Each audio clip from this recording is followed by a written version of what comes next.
But we must begin to understand that in a concept of forming inside our community a united front, a black united front, which engulfs every sector, every facet, and every person inside our community working for the benefit of black people. Working for the benefit of black people. We're going to have the last speaker now, Salim Adofo, who is the chairman of the National Black United Front in Washington, D.C. One aim. I can't hear y'all. One aim. One aim. One aim. One aim. One God. One God. One destiny. One destiny. One aim. One aim. One God. One God. One destiny. One destiny. Of all our studies, history is best qualified to reward our research. That's what Brother Malcolm X said. And when I was thinking about that, I thought about all the cultural artists throughout history that have gone through a struggle. We had Paul Robeson, who's gone through a struggle. We had Peter Tosh that's gone through a struggle. At one time, Bob Marley's music couldn't get played in Zimbabwe because they thought it was going to lead to a revolution. That's right. Even Tupac went through struggles, Baba Chukwue. And Buju is no different. Buju said, I want to rule my destiny. That's right. What did he say? I want to rule my destiny. Let me hear y'all say that. Rule my destiny. Rule my destiny. Rule my destiny. Self-determination. Self-determination. Buju was talking about self-determination. And we know that many of the rosters are in the streets with the people. Right out here. They're in the streets. Buju was in the streets. And who leads the revolution? It's the people in the streets. That's right. We know that culture is one of the key elements to a revolution. Buju is a revolutionary reggae artist. They want those voices silenced. The powers that be want those voices silenced. And we know that we can't remain silent from Buju. We want to rule our destiny. That's the soundtrack to the revolution. When we watch those documentaries, was it Life and Debt? Buju started it off. Mm-hmm. Sometimes I leave that documentary on. I fell asleep on it. I apologize, sister. But the music was still so good. I want to rule my destiny. Right. I got up that morning and got dressed to go to work listening to that song. We got to continue on, Baba Senghor. We're going to have to take it out to the streets. I don't know much about all this courtroom legal jargon. I'm not really too good on Latin.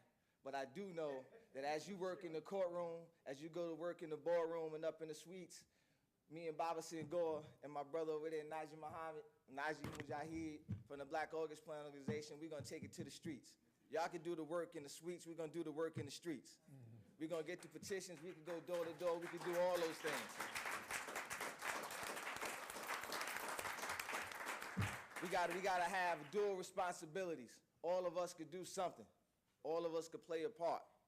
One of those other things I'd encourage everybody to do is to think about the spiritual and mental health of Buju behind the wall.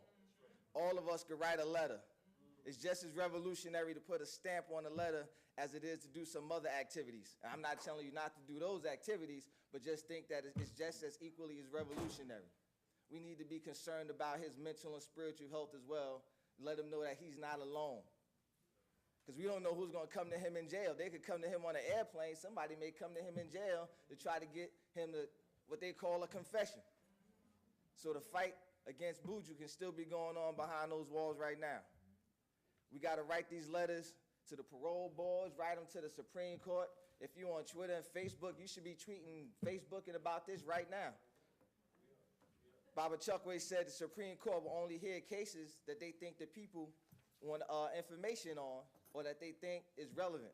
We have to make it relevant. Nobody else will make it relevant. We have to rule our destiny. Buju's freedom is going to be contingent upon how much work we put out in the streets.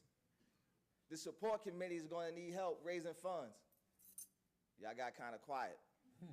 The support committee, I know, will need help raising funds with this PR campaign. Make sure that you stay in touch with the support committee to figure out what we can do. Because it's not going to be something that we could just come out to a press conference, feel good about, and then go home and say, yeah, we did something. This was just the beginning. These are just the seeds that are being planted to make this a campaign.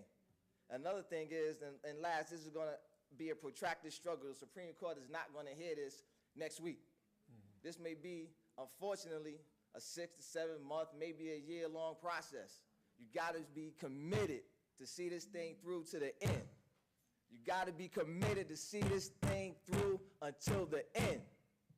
If you go halfway and go back home, you might as well have just gone the whole distance because you went the same amount of space. That's right. You done traveled the same distance.